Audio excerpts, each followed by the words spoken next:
Lift your arms. Sebelumnya, saya ucapkan terima kasih kepada teman-teman semua yang sudah mengklik video ini dan mendukung channel saya. Dan yang baru bergabung, saya ucapkan selamat datang. Semoga dengan cara saya bercerita bisa menghibur kegabutan dan waktu senggang kalian. Film yang akan saya bahas kali ini berjudul Convict yang rilis di tahun 2014, di mana film ini mengisahkan tentang seorang tentara yang harus masuk penjara akibat membela kekasihnya. Kok bisa yang membela kekasih masuk penjara? Nah, daripada penasaran, yuk simak langsung ceritanya. Oh iya, saya cuma mau ngasih tahu kalau konten ini full spoiler. Jadi untuk kalian yang belum menonton filmnya, saya sarankan untuk menonton filmnya terlebih dahulu secara utuh. Kalau kalian udah nonton filmnya terus gak ngerti dan butuh penjelasan lebih lanjut, nah baru deh tonton video ini. Oke, kita mulai.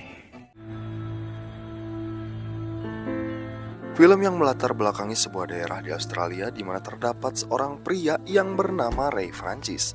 Ia adalah seorang marinir yang telah tiba kembali ke negaranya setelah menunaikan tugas kedinasannya. Di hari kedatangannya itu, ia akan menemui seorang wanita yang bernama Kelly. Kelly yang sudah lama menunggu, ia lalu dikejutkan dengan kedatangan Ray, dan akhirnya mereka pun saling melepas rindu. Tidak hanya sampai di situ, Ray juga melamar Kelly sebagai tanda bukti cintanya kepada Kelly. Saat akan pulang, ternyata buku Ray ketinggalan di taman tadi. Lalu ia meminta Kelly untuk menunggu sebentar. Tiba-tiba datanglah seorang pemuda rese menggoda Kelly dengan menyombongkan mobil mewahnya. Meskipun telah dihiraukan oleh Kelly, ia tetap bersikukuh menggoda Kelly dengan kata-kata yang menjijikan. Tak berselang lama, Ray kembali.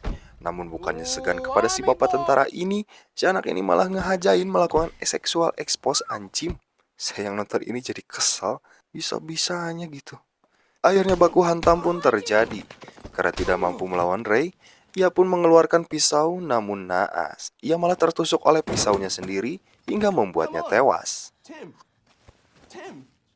Akibat peristiwa itu, Ray akhirnya mendapatkan masalah hukum dengan dugaan bahwa Ray telah membunuh pemuda di perkelahian yang mereka lakukan. Dari hasil konsultasi dengan pengacara yang ditunjuknya, Ray mendapatkan sebuah pilihan yang benar-benar merugikan untuknya, di mana Ray bagaimanapun juga akan tetap dipenjara atas peristiwa itu. Ia hanya memiliki dua opsi yang dianjurkan oleh pengacaranya untuk mengakui pembunuhan itu atau bertahan dengan menolak segala tuduhan yang diberikan kepadanya. Setelah Ray meminta saran kepada Kelly, akhirnya ia memilih akan mengakui pembunuhan itu, walau dengan konsekuensi penahanan selama 18 bulan yang akan dia jalani nantinya.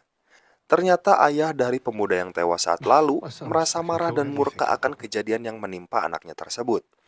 Dengan pengaruh dan kekuasaan yang dimiliki oleh pria yang bernama Harvey Thompson ini, dia bermaksud ingin mencari tahu informasi mengenai seseorang yang telah membunuh anaknya itu. Dari informasi seorang informan yang kerap membantunya selama ini, Harvey terkejut ketika mendapatkan tambahan informasi dari informannya tersebut, bahwa Ray akan dikirim ke suatu penjara di mana kepala penjara tersebut merupakan teman masa lalu dari Harvey. Dan kepala penjara ini adalah Jack Morrison, seorang kawan lama dari Harvey yang akan menghancurkan mental dan psikis dari Ray di penjara itu, di mana Jack telah mendapatkan permintaan dan sodoran uang dalam jumlah besar dari Harvey untuk menghancurkan hidup dan masa depan dari orang yang telah membunuh anaknya tersebut. Kemudian di dalam penjara, Ray disambut oleh ketiga sipir penjara yang bernama Rico, Victor, dan Fox, yang mana mereka adalah sipir penjaga suruhan Jack dan mendapatkan uang suap untuk mengintimidasi Ray di penjara itu, hingga membuat segala daya dan upaya Ray di penjara itu akan selalu salah di mata mereka. Kemudian Ray menuju ke ruangan Jack Morrison dengan diantar oleh kepala sipir penjara bernama William. Dari pertemuan singkat itu, Jack hanya menyampaikan sebuah fakta di penjara, bahwa belum pernah ada pahlawan perang yang pernah ditahan di penjara. Setelah itu Ray diantar Williams menuju ke ruangan sel dan memperingatinya untuk tidak berulah. Dan inilah kali pertama Ray tiba di ruangan sel yang akan ditempatinya di penjara itu. Beberapa saat kemudian, ketika Ray ingin melihat situasi dan keadaan di dalam penjara, lagi-lagi ia mengalami permasalahan dengan seorang tahanan berbadan besar yang bernama Tony. Tony yang memang sengaja bermasalah dan berhasrat ingin menghajar Ray. Tak lama kemudian muncullah Mason yang seolah ingin membela Ray. Mason juga sempat menyatakan bahwa ia bersama kelompoknya siap membantu siapa saja jika diperlukan. Pertikaian itu pun dihentikan oleh salah seorang sipir setelah mengancam akan mengurung Mason dalam sel isolasi. Di suatu hari di dalam sel, Ray yang sedang membaca buku tiba-tiba didatangi oleh sejumlah sipir yang sedang bertugas untuk menggeledah sel tersebut. Sialnya, Rico yang juga turut menggeledah sel itu sempat menemukan foto Kelly yang terselip di salah satu buku di sana. Dengan kurang ajarnya, si Rico kakek tua bangka ini menjilati foto Kelly sambil mendesah, yang tentu saja membuat Ray sangat kesal, bahkan ia ingin menyerang Rico. Namun upaya itu digagalkan oleh dua sipir lainnya yang langsung menahan Ray. Ray juga kembali mendapat provokasi dari Rico yang seolah menegaskan bahwa ia ingin mendapat pukulan dari napi baru itu agar bisa memberikannya hukuman tambahan. Namun tampaknya Ray benar-benar bisa menahan amarahnya yang justru membuat Rico naik darah dan akan memukul napi itu menggunakan tongkat kayunya. Tapi untungnya aksi itu bisa digagalkan oleh sipir lainnya yang menahan dan mengingatkan Rico agar tidak berbuat semena-mena. Pengalaman buruk juga tidak didapat dari sipir saja. Ray yang sedang mandi juga sempat diancam oleh salah satu napi bertubuh besar yang menyuruhnya untuk memuaskan nafsunya. Napi yang bernama Hammer itu langsung marah ketika Ray menolaknya mentah-mentah. Ray juga sempat menumbangkan Hammer dengan cukup mudah. Namun Rico yang berada di sana dengan cepat bisa mengamankan Ray dan membawanya menghadap Jack. Di ruang kerjanya, Jack sempat menjelaskan pada Ray bahwa risiko adanya aksi asusila tetap saja bisa terjadi di penjara. Meski sempat memberikan pembelaan dan haknya sebagai napi di sana, Ray yang hanya mengenakan handuk jelas tak bisa melawan mereka. Bahkan ia sempat diinjak dan dipukuli beberapa kali oleh Rico and the gang. Kemudian di ruang makan, Ray menikmati jam makan itu bersama dengan beberapa napi lainnya, termasuk David yang merupakan napi tertua di penjara, serta ada Max dan Jade yang diketahui baru berusia 18 tahun. David ternyata cukup simpati pada Ray. Ia juga sempat mengungkapkan kasus perampokan yang sempat dilakukan bersama adiknya 15 tahun yang lalu, ketika mereka merampok truk pembawa uang dan membunuh dua petugas serta seorang polisi. Namun naasnya, dari aksi tersebut malah merenggut nyawa adiknya, sementara ia sendiri harus menjalani hukuman seumur hidup. Sedangkan uang hasil rampokannya telah disembunyikan oleh David di suatu tempat yang hanya diketahui oleh dirinya saja. Kemudian, Ray kedatangan tamu di ruang berkunjung, dan ternyata itu adalah Kelly, yang dengan setia masih mau menjenguk tunangannya di penjara.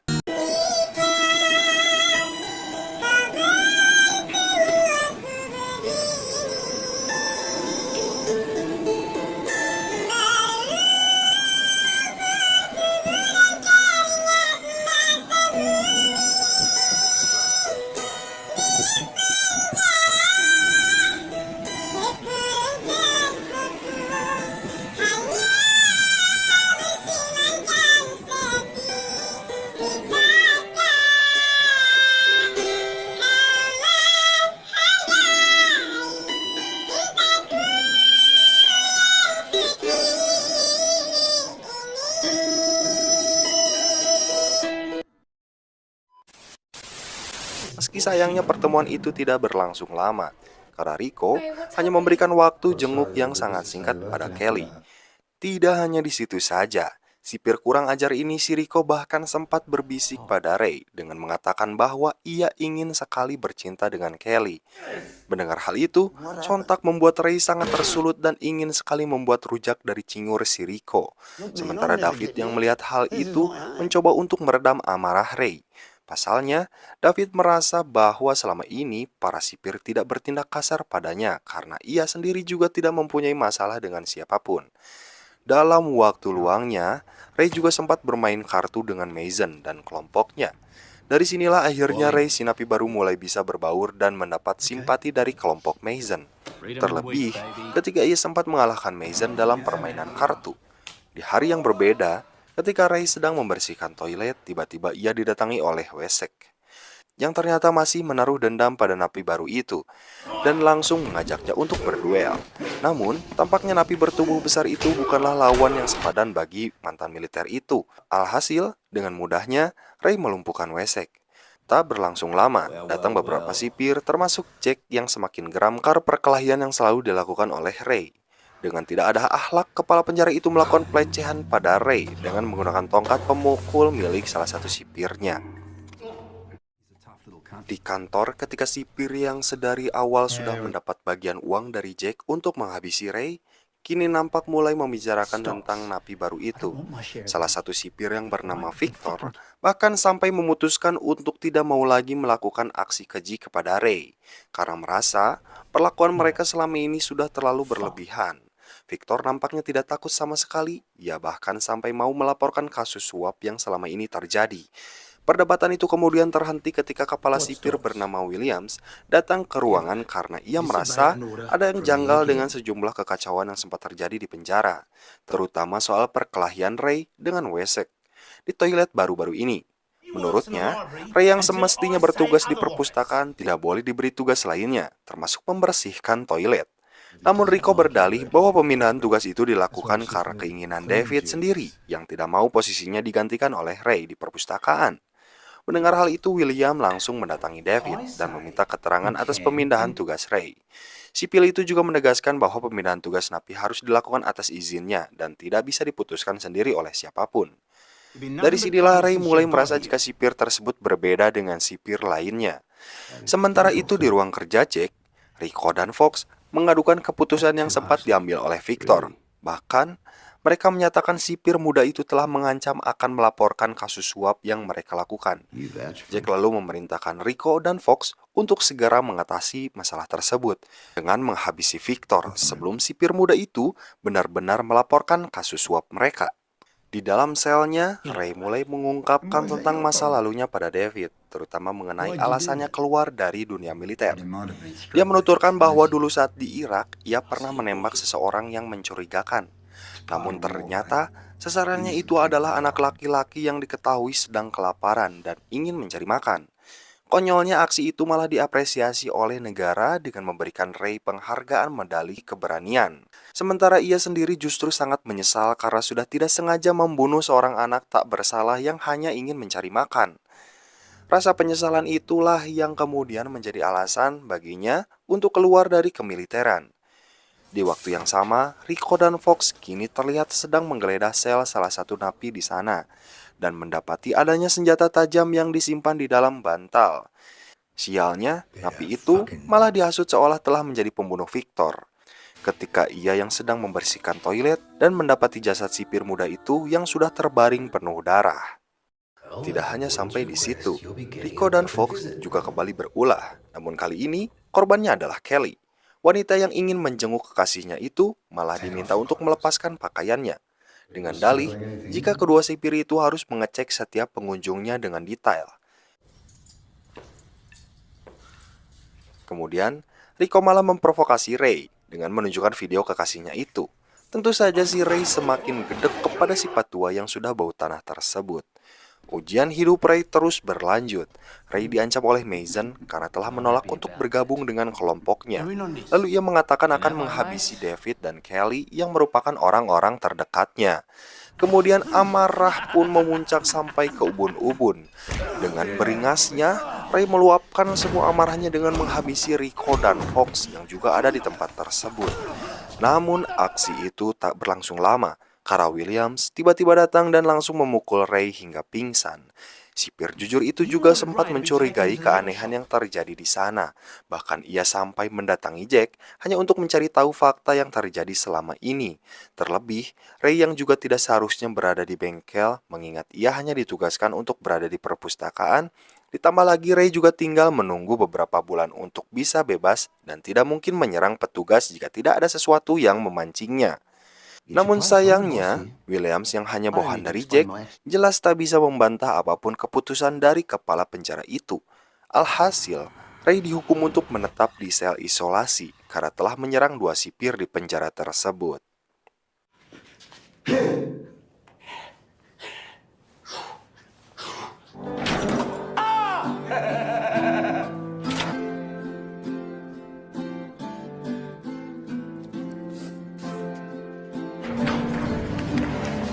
Setelah melalui masa hukumannya, Ray pun kini dikeluarkan dari sel isolasi. Williams yang terus merasa penasaran dengan masalah napi baru itu, William menanyakan banyak hal kepada Ray. Kemudian di keesokan harinya, Ray yang sedang berolahraga sempat dihampiri oleh Jed yang ternyata disuruh oleh Mason untuk menghabisinya. Namun tampaknya Jed tidak tega untuk melakukan aksinya tersebut, apalagi Ray juga merupakan sosok yang selalu berlaku baik padanya. Alhasil, Jed pun dihabisi oleh Mason di dalam selnya. Mendengar kabar tersebut, Ray kini sangat murka dan tak tahan lagi dengan kelakuan Mason, hingga ia pun mendatangi kelompok itu dan memulai pertarungan di sana. Ray yang merupakan mantan anggota militer jelas bisa dengan sangat mudah menumbangkan salah satu anak buah Mason, termasuk dengan Mason sendiri yang bisa ditumbangkannya dengan begitu mudah. Bahkan Mason sempat akan tewas di tangan Ray. Untungnya, David mengingatkannya untuk tidak bertindak ceroboh. Dalam kekacauan itu ternyata ada yang melempar pisau ke dekat Mason, seolah memberinya pesan untuk segera menghabisi Ray saat itu juga. Naasnya David yang sedang memeluk Ray malah berbalik badan untuk melindungi Ray. Setelah insiden tersebut, Ray yang dalam kondisi diborgol kini dibawa menghadap Jack di ruangannya. Ray yang sempat mempertanyakan soal masalah yang selama ini dialaminya sejak masuk penjara, seolah tak terima karena hanya dirinya sendirilah yang selalu dimusuhi oleh para sipir termasuk Mason dan kelompoknya. Dari sinilah akhirnya Jack mengungkapkan tentang semua hal yang menjadi motifnya untuk tetap menahan Ray di sana, dan selalu memancing napi itu agar terus berbuat masalah, hingga tak bisa bebas sampai kapanpun. Termasuk dengan mengatakan tentang bayaran yang ia terima untuk semua aksi tersebut. Namun hal tak terduga malah terjadi. Ray yang tadinya bersikap biasa dan seolah tak ingin membuat masalah lagi dengan kepala penjara itu, malah kini mengeluarkan ponsel dari dalam celananya, yang ternyata telah terhubung dengan William sejak ia memasuki ruangan itu. Kemudian, Williams dan beberapa sipil lainnya pun masuk ke ruangan tersebut. Lalu mereka menangkap Jack dengan sangat mudah, termasuk dengan Rico dan Fox, yang juga ditangkap atas kasus penyuapan. Di ruang perawatan, David yang sempat ditusuk oleh Mason kini terlihat sangat bersyukur karena ia masih bisa selamat dari kejadian itu. David juga nampaknya sudah menganggap Ray seperti kawan barunya yang selalu bisa diberi kepercayaan penuh. Alhasil, ia pun mengungkapkan tentang uang 1,4 juta dolarnya hasil perampokan yang pernah ia simpan dan memberitahu lokasinya pada Ray. Meski ia sempat menolaknya, namun David tetap memaksa agar Ray mau menerima uang itu dengan beralasan bahwa ia sudah tidak mungkin lagi untuk bisa menikmatinya. Pria tua itu juga sempat berpesan pada Ray agar bisa menemukan putri kandungnya yang bernama Samantha dan memberinya sebagian dari uang tersebut. Dan hari kebebasan pun tiba. David yang diantar keluar penjara oleh William nampaklah disambut oleh Kelly yang sudah menunggunya di luar. Keduanya nampak sangat bahagia setelah menunggu masa penantian yang begitu panjang. Singkat cerita, Ray yang sudah berhasil mendapatkan uang dari David sesuai dengan petunjuk lokasi yang diberikannya, kemudian bersama Kelly kini mengunjungi rumah Samantha. Mantan anggota militer itu kemudian memberikan sebuah tas penuh dengan uang kepada Samantha, lalu meninggalkannya sembari mengatakan bahwa David sangat merindukan sosok Samantha. Di akhir film, terlihat William yang memberi pengarahan terhadap para narapidana baru di penjara tersebut, dan ternyata salah satu di antaranya adalah Harvey, yang kini harus mendekam di penjara karena kasus suap yang dilakukannya pada Jack tempo lalu. Dan film pun berakhir. Nah, itulah tadi alur cerita dari film Konflik dengan ending yang sangat melegakan pernafasan, membuat banyak hal positif yang bisa kita ambil dari film ini, yaitu adalah bersabarlah dalam keadaan sulit. Bersabar dan berbuat baik akan membuahkan hasil yang sangat luar biasa. Terima kasih buat teman-teman yang sudah menonton video ini sampai habis. Like jika kamu suka, dislike aja jika kamu nggak suka. Subscribe juga biar kamu nggak ketinggalan video-video saya selanjutnya. Saya Faza pamit undur diri, salam satu asa, salam satu cerita. Bye.